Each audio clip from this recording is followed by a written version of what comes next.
So in this video I'm going to show you the progress in the first week or so of construction at the lot in Dauin and any problems that we run into along the way. And if you want to see the run-up to buying the lot in Dauin, the search and the plans for it, that's in the last few videos. And if you're interested in following along on the journey as I build my house in Dauin and Nathan builds his dome house on Siggy Hor, please like and subscribe and follow along with the journey. This is the start of day 3, so 2 days worth of work, and we have already kind of got slight problems. So at least work has started and I'm pleased with that. And what they have done is actually looking really good. So I will show you. We have dug some really good deep holes for the fence posts, but it's taken 2 full days to dig just one, well, the shortest edge of the lot, which is going down to here. And the reason they're saying is that the ground is very rocky. So there's another one, and there's the other one over there, and you can see there's a huge rock in that. Yeah, the kind of problem is that the estimate for how long would it take them to dig all of the posts around the entire perimeter was 1 week. And yeah, they've done the shortest side in 2 days. So it's going to take a lot more than a week at the current rate. Now, when we were first talking about this, I had said, well, I just assumed we would have a mini digger on the site. The actual perimeter of the lot is quite long. It's 110 linear meters that this fence will be, which it never even occurred to me that you would dig that many posts and just that length by hand. But yeah, the foreman was really anti getting a mini digger to start with for some reason. And I am trying to, I'm trying to sort of respect local practices, and it's difficult to know what to do for the best. I also wanted to get a cement mixer, and he really didn't want to get a cement mixer. I'd looked into the cost. Hiring a cement mixer is quite expensive, but buying one is not too bad. And I thought we can buy a cement mixer, got one on site, and then sell it at the end, and it'll cost us very little. But anyway, we've just had a chat now, and we've sort of said it's going to take a long time to dig it all by hand, and we will try and get a mini digger to come tomorrow. And the mini digger, it sounds like, yeah, it's quite expensive. They're talking about 1,500 an hour, but I am thinking in a few hours a mini digger would just do it. So yeah, that's the plan. Things are going kind of okay, and I'm pleased. These are all, it's all a learning experience, and yeah, maybe I need to be a little bit more assertive in saying, yeah, we need to get some machinery on site. If there's machinery available that's going to make everybody's life easier, and it's not too expensive, we should probably just do it. The other slight problem is, so I'll just walk up to the edge of the lot, is the perimeter fence goes down this right of way here, and it goes very close to this mango tree. And as much as I love the mango tree, they're saying, yeah, it's kind of not possible to build the fence around the mango tree. It can't come out onto the right of way. It would have to go into the lot a long way to build around it. So we might have to lose the mango tree. And in the meantime, since my last video, the architect who is designing the house has also said that this mango tree might also need to go, because she's worried about even if we trim it back, and even if the house is a few meters away, she's saying she's worried about the roots disrupting the foundations, disrupting the floor. Yeah, so I've been to see the barangay captain this morning. Barangay captain, first meeting with him was today, really nice guy.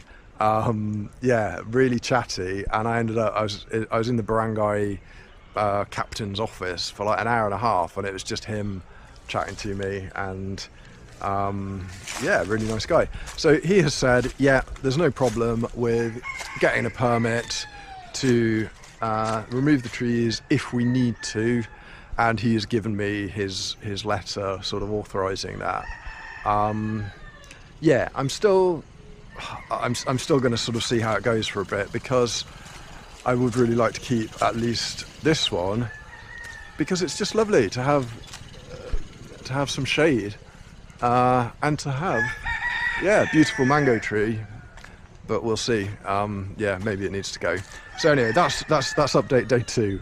There'll be another update coming towards the end of the week, once hopefully we might have more progress.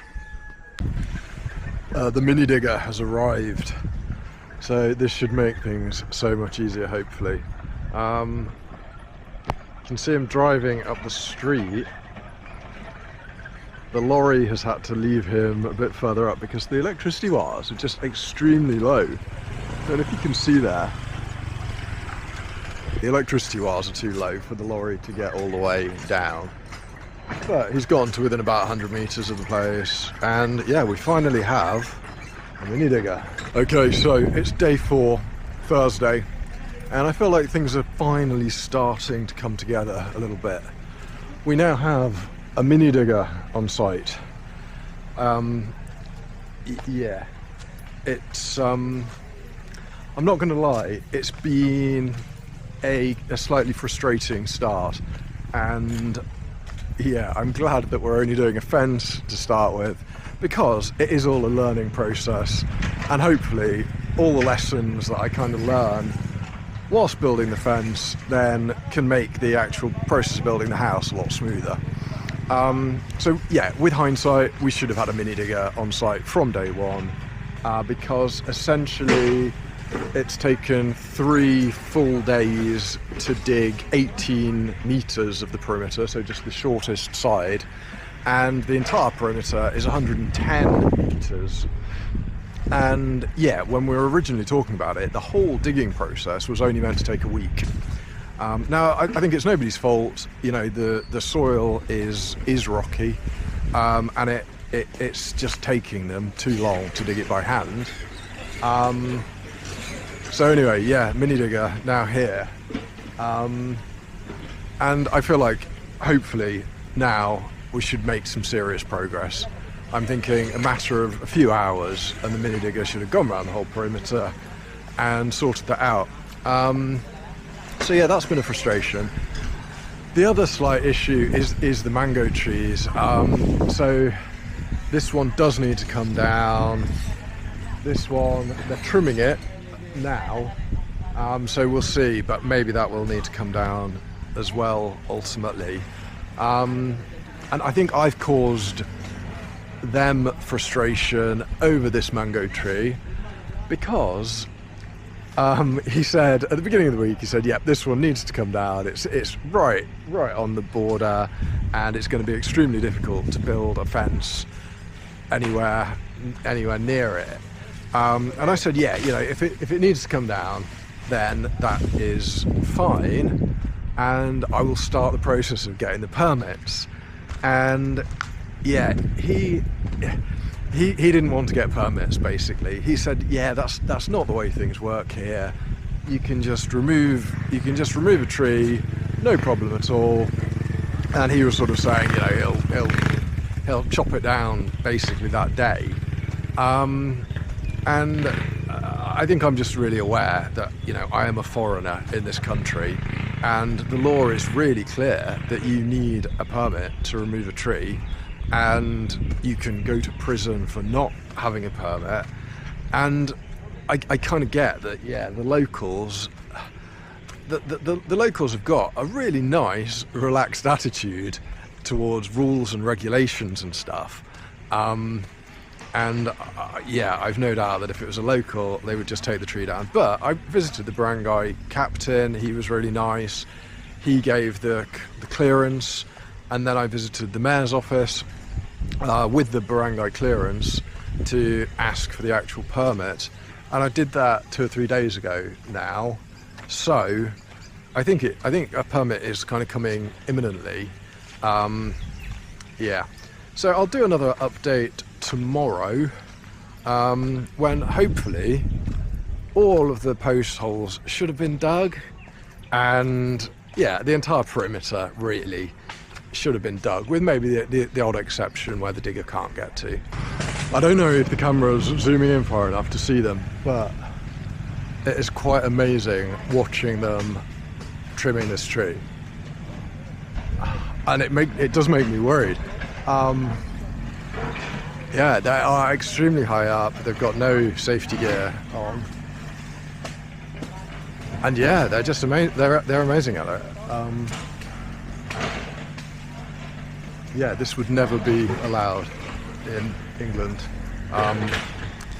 Yeah, it does worry me. They're high up enough that if they fell, they would be injured. But yeah, doing an amazing job. I've just had a message from the foreman saying that he has taken the mango tree down. Now, we still don't have a permit to do that, and I've repeatedly said to him, please, let's wait until the permit comes through. We can leave that little bit of the fence alone. And I don't know if it's been lost in translation or if he's just gotten sort of frustrated with my approach to following the rules. But yeah, he's taken it down, so it's done now. Yeah, I don't even know if I'll end up posting this video because I don't know what's going to end up happening. I kind of get that, you know, the locals have got a relaxed attitude towards rules and regulations, but I feel like I've kind of done it the worst possible way, because yeah, we could have maybe just taken it down on the sly, maybe nobody would have been any the wiser, and maybe it would have been absolutely fine. But obviously that's not what I've done. I've taken photographs of it, I've written letters, I've visited like the barangay captain and the mayor's office, and I've explained to everybody that I would like to get a permit to take down this mango tree. So everybody in authority is now aware, and instead of just waiting and following the process, yeah, we've taken it down anyway. I don't know, so I'm feeling stressed about it all. I thought we were making a bit of progress, and now I feel like this is another challenge. But anyway, I'm going to go down to the lot and have a look at it and yeah, see what's happened and see what we're going to do now. Okay, so I think things are finally starting to come together a little bit, and you can see the fence behind me is now actually starting to go up.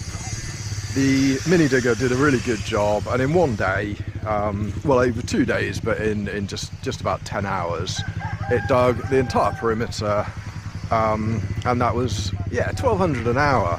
So I think well worth it.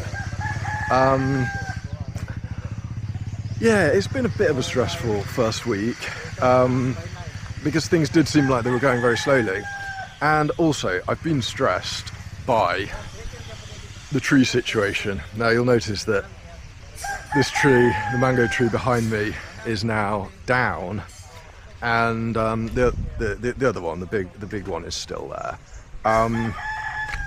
Yeah, so in the last daily update, I think I'd said been to see the barangay captain, I'd been to see the mayor, but no permit had been issued, and I had said, let's wait for the permit to come through, there's no rush, let's leave a gap in the fence or whatever if needs be.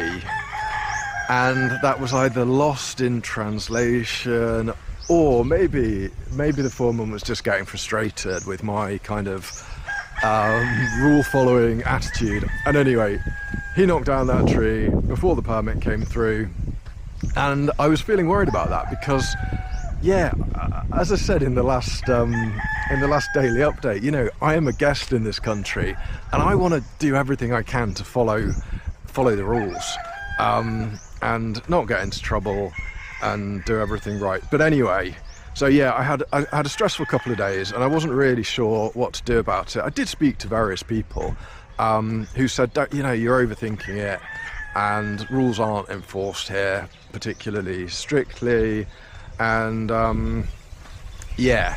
So anyway, I was thinking, what to do, but I went back to the mayor's office in the end just now, and I just confessed, and I thought, yeah, it's better to just tell the truth. And yeah, no drama at all. They were just, it's absolutely fine. Yeah, don't worry about it. And they've also given me the letter of authorization to remove the second one if we need to. So yeah, I think it's been actually a good first week with some problems, but yeah, I'm now optimistic. We're now at the start of week 2, and yeah, I'm hoping that the fence will now start to go up nice and quickly. Yeah, if you want to follow along with the journey and see what happens here on my lot and on Nathan's lot in Siggy Hor, then please like and subscribe, and a new update will be coming soon.